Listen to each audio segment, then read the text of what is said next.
जैसे कि praise the Lord. आइए आज की डिवोशन के लिए प्रार्थना करते हैं। पिता परमेश्वर प्रभु यीशु मसीह हम धन्यवाद देते हैं और एक शुभ अवसर आप हमें दिए। तेरे नाम को ऊंचा करते हैं। तू करुणामय परमेश्वर है, तू सच्चा है।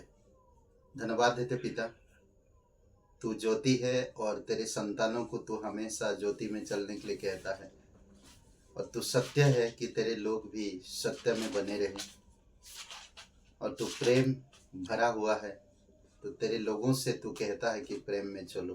धन्यवाद देते, तेरी स्तुति महिमा करते। जीवित और पराक्रमी परमेश्वर, हम आत्मा में भरे रहें, आनंद में रहें, आभारी दिल रख सके। प्रभु आप हमारी मदद करो।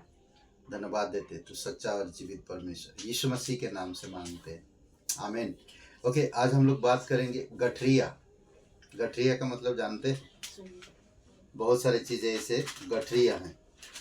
और रुपयों का गठरी होता है, कई बार भूसे का गठरी, कई बार छोटे छोटे चीज़ें ऐसा गठरी। गठरिया रुपये की थैली जो समस्या लेकर आई।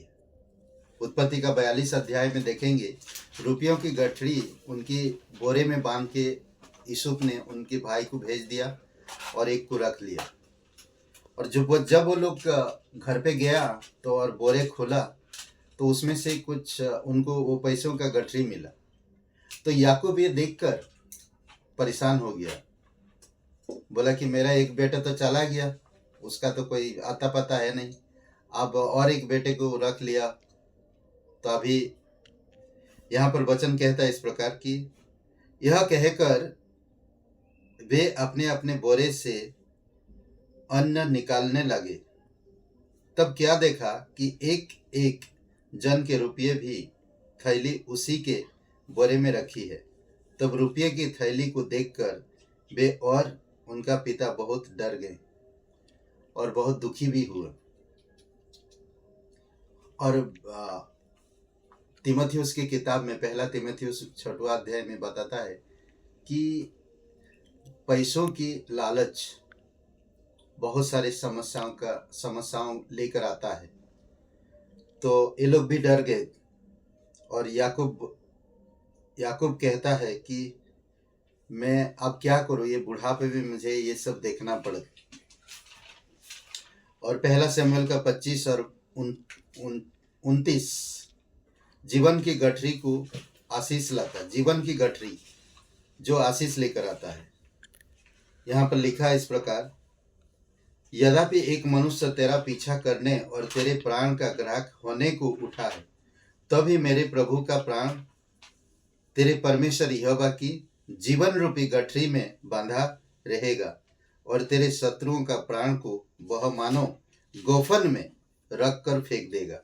ये एबीगेल जब दाऊद के पास मिलने के लिए आता है तो एबीगेल ये बात कह रहा, भले उसका पति का रुकावट और पति उसके मारने के लिए, दाऊद को मारने के लिए बहुत सारे षड्यंत्र रच रहा था और एबीगेल को बहुत परेशान कर रहा था, पर एबीगेल फिर भी परमेश्वर के दास के लिए, उसके पति का बात ना मानकर दाऊद के लिए, उसके दासों के लिए, लोगों के लिए भोजन लेकर आती है। और यहाँ पर ये वचन दाऊद को कहता है, भले तेरे पीछे मारने के लिए बहुत सारे लोग हैं, पर कहता है कि जीवन रूपी गठरी में बांधा हुआ, परमेश्वर की जीवन रूपी गठरी में बांधा रहेगा और तेरे शत्रुओं के प्राण को वह मानो गोफन में रख कर फेंक देगा, ऐसा वो कहती है।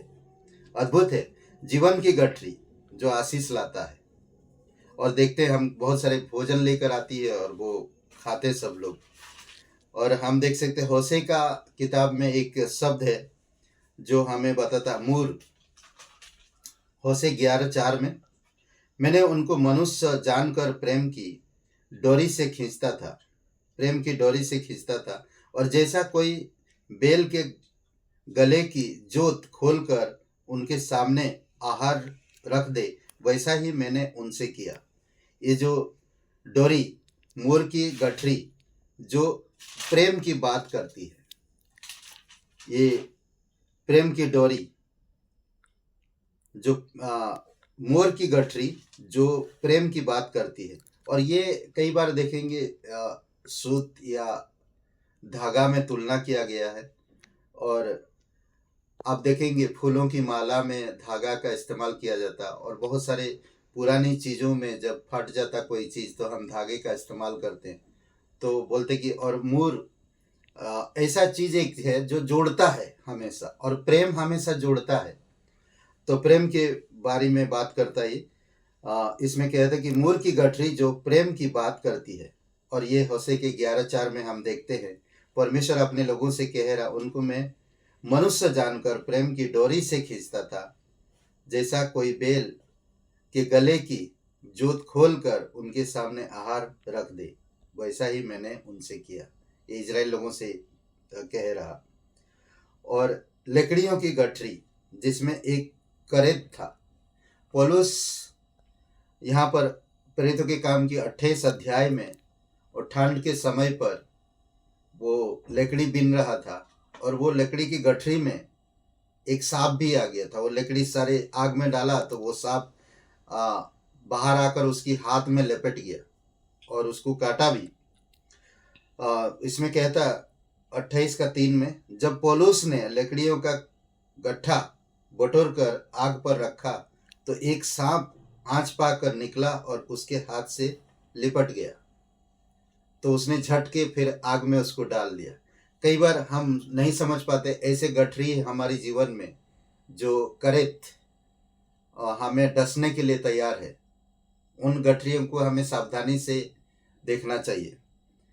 और जंगली पौधों का गट्ठा जो न्याय की चर्चा करता है, जंगली पौधों का गट्ठा जो न्याय के बारे में बात करता है। मत्ती का 13:30 में, कटनी तक दोनों को एक साथ बढ़ने दो। कई बार हो सकता आज हम यीशु मसीह पर विश्वास करते हैं और हमारे अंदर पापी स्वभाव है, कई बार हमें वो पापी स्वभाव अच्छे चीज़ों में बढ़ने नहीं देता है, पर हमें परमेश्वर की पवित्र आत्मा से भरने की ज़रूरत है और समय को समझने की ज़रूरत है।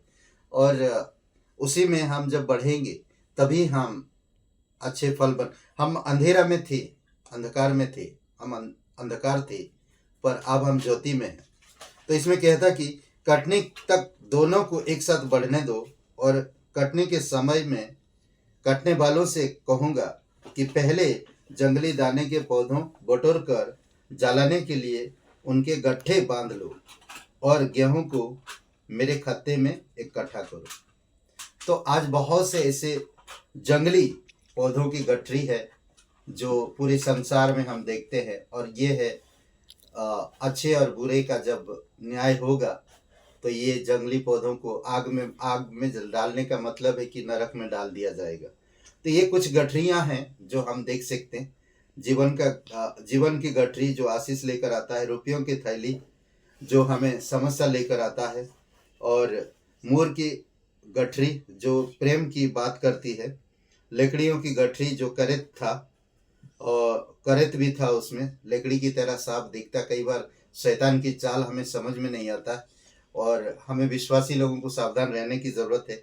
जंगली पौधों का गठरी जो न्याय लेकर आता है या न्याय की बात करता है।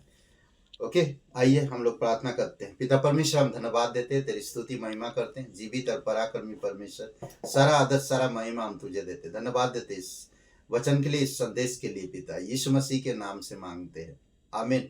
मैं आप सभी लोगों को ये प्रोत्साहन करने के लिए दिया। आप खुद पढ़िए और खुद आप मनन करिए और आपको अच्छा लगेगा। बहुत बहुत धन्यवाद। शुभ रहे दिन आपका।